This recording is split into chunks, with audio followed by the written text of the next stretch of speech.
On top of her wanting to go to Avengers Con, Kamala also needs to learn how to drive, which is a teenager's worst nightmare.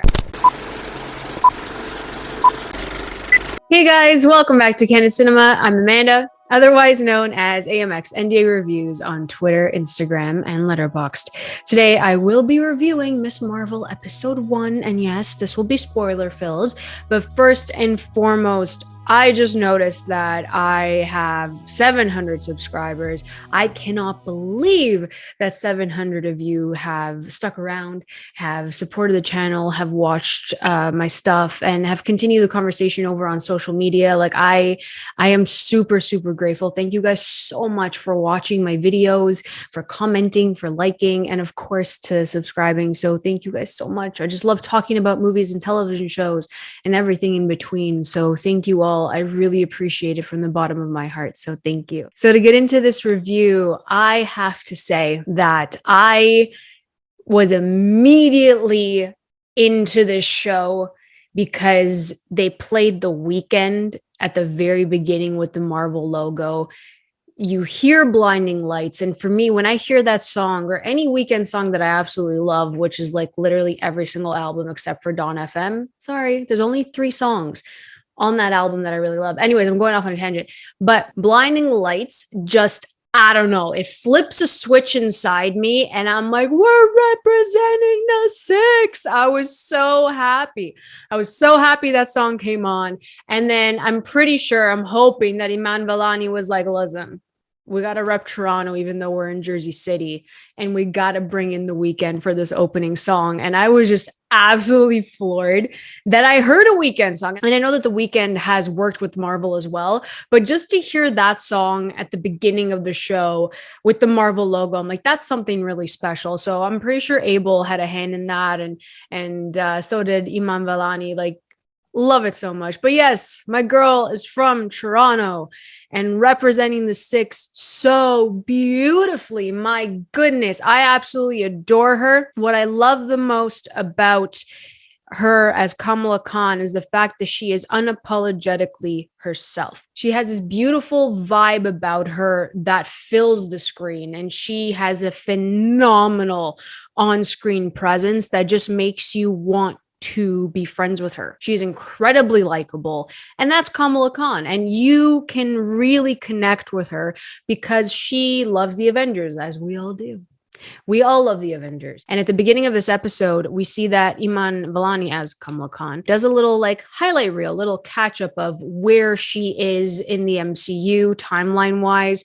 She does a quick recap in her head of the events of Infinity War and Endgame, with obviously her girl Carol Danvers front and center. So we see Captain Marvel, but it's all animated. The soundtrack, the visuals, and the camera work are all a part of what goes on in Kamala Khan's head, and it is projected onto the screen. And I think that's really important. So we see like an animated, abridged version of what happened with Thanos. And that was really cute. I like that it was like little cartoons. It was animated. They were like doing like tableaus, like little sets for the Avengers. And we see the importance. We understand the importance of the Avengers, but I think we don't really see how iconic they are for the younger generation. And we saw that in Hawkeye, which was great because Kate Bishop's a lot of fun.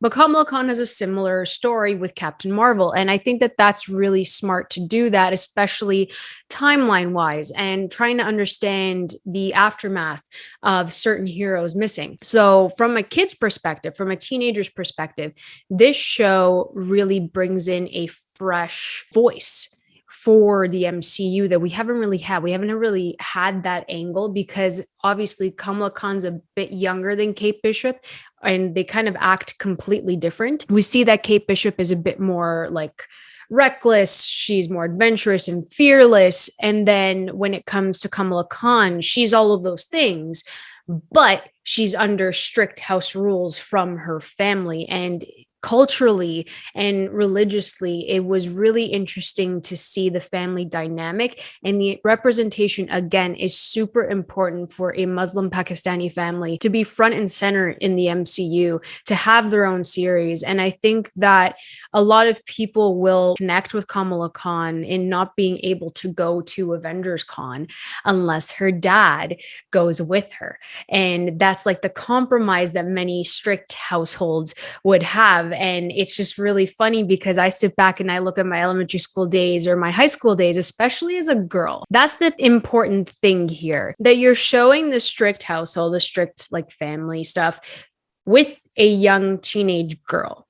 And that conversation is really important to be had because parents have different discussions with their daughter than they do with their son.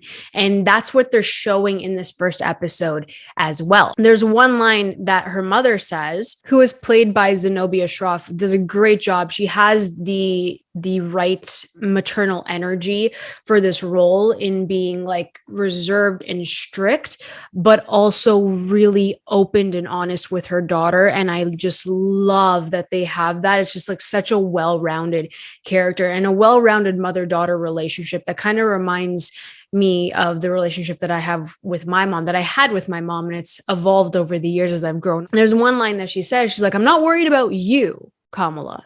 I'm worried about everyone else." And that's really important to note, that that's what the conversation is towards a young teenage girl, wherever she goes, even if it is a convention. This family unit, I absolutely adore. They're a lot of fun. Even her dad, played by Mohan Kapoor, is just so lovely. So in most families who have like a really structured family unit, the dad, I really felt like was just more understanding and accepting of what Kamala wants to do, which is kind of like how my dad is. And then her mother is more strict and like pulls in the reins and really like disciplines the daughter. So I think that that was a really fun dynamic. And I really enjoyed that it's a very healthy family unit. Again, like I said in my preview, you know, Kamala just wants to be a kid. She wants to go out and do these things like the other kids do, like the other cool, popular teenage girls in school do. And she wants to be that. We even see her walking through the front door of the school in episode 1. And it's like she has not that much confidence. She's more like awkward and shy, and she's just trying to like get through this hallway and get to her locker, even though there's like a couple in front of her locker, and she's just very like reserved and kind of scared and timid, which changes in episode 2 afterwards, which is great to see. I think that Iman Vellani just does such a great job. There's already so much growth within the first episode, and I absolutely love that. Again, more fast paced in regards to the powers and all of that and her journey. On top of her wanting to go to Avengers Con, Kamala also needs to learn how to drive, which is a teenager's worst nightmare. Again, what is so great about Miss Marvel is that they don't force these like awkward or really emotional moments for teenage girls or like teenage boys. They don't force that. It's just working in with the character, which is really awesome. And then that like level of like, I guess like nostalgia and you thinking back to the moment that you first got behind a wheel, or you had your first crush, or like you had your first fight with your mom. Like it's just so natural. And that's what I love about it. Because sometimes the MCU can be a bit forced. And in this case, everything is just flowing. And I don't know if that is a testament to the writing or that's a testament to how cool Iman Vellani is on screen. I don't know what it is, but I love it so much. We have her going to school. We have her learning to drive, and she wants to prep for Avengers Con. She has her best friend Bruno, played by Matt Lintz, who's so great. They have wonderful chemistry together, and they're besties. I just love their connection. Again, very natural. He's the tech guy. She's more of the creative in regards to, you know, making the suit for her cosplay for Captain Marvel and all of that. So they feed off of each other extremely well. Again, the animation comes back in when she devises a plan to actually, you know, break out of the house, because she's obviously not allowed to go to Avengers Con if it's not for her father. And it's a very elaborate plan that won't really work, but she tries her best with Bruno. So I thought that was really cute how the animation came back in. Everything's in her head.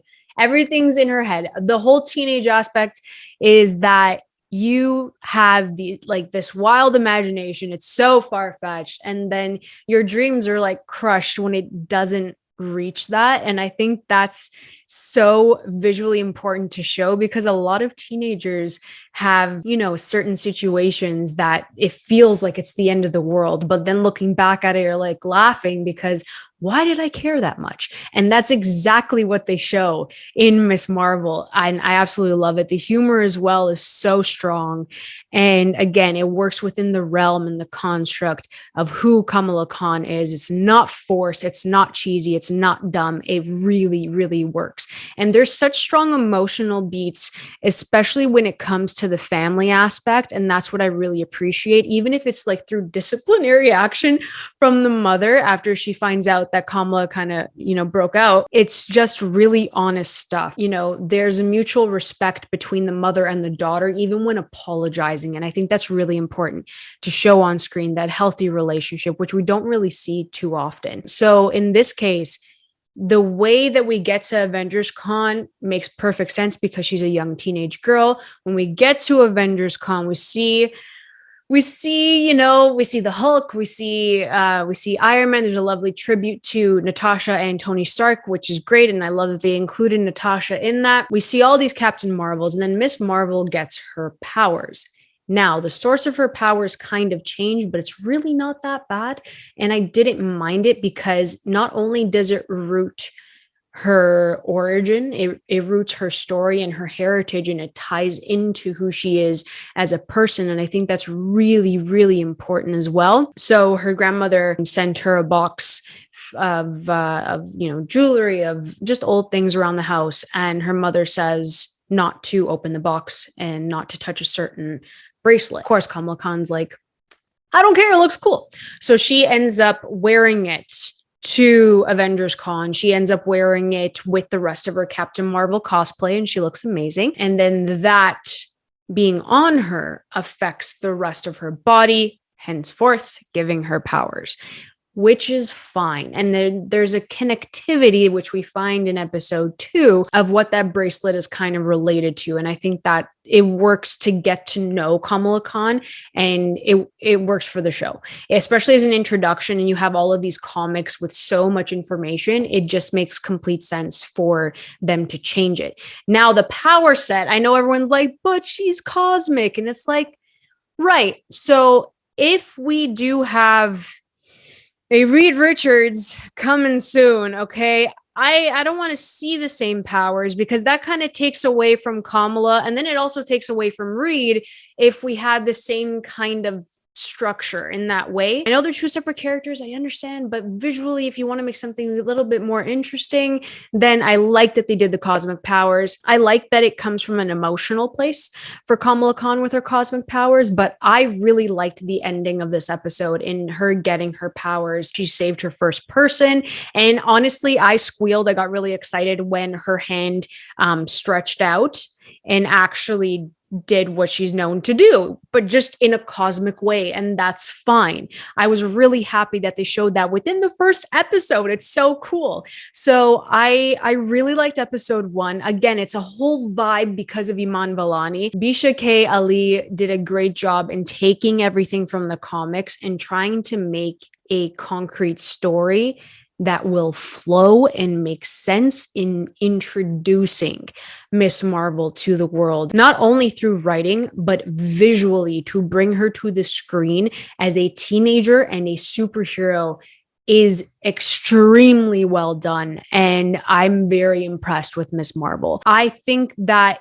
it's a step back from everything happening with the multiverse and with like Kang and the Eternals. Like those are like big space stuff that we still have no idea what the hell's going on with. Even Thor feels like really grand. So this is just like a small scale hero, and it's grounded within the city. It's grounded within Jersey City. There's a very human side to Kamala Khan that they play into more so than the hero. And I think that's also really important to keep it grounded. Iman Vellani, girl, you are a superstar. And I am so, so excited to watch you grow and represent Toronto. I'm just so proud, like literally beaming, beyond proud of this girl. She's going to kill it. Let me know if you guys enjoyed episode 1. Let me know if you think that Iman Vellani is a superstar from the 6 in the comments below. If you guys enjoyed this review, please like and subscribe. You can always follow me over at AMX NDA Reviews on Twitter, Instagram, and Letterboxd. I'll catch you guys next time. Keep watching movies.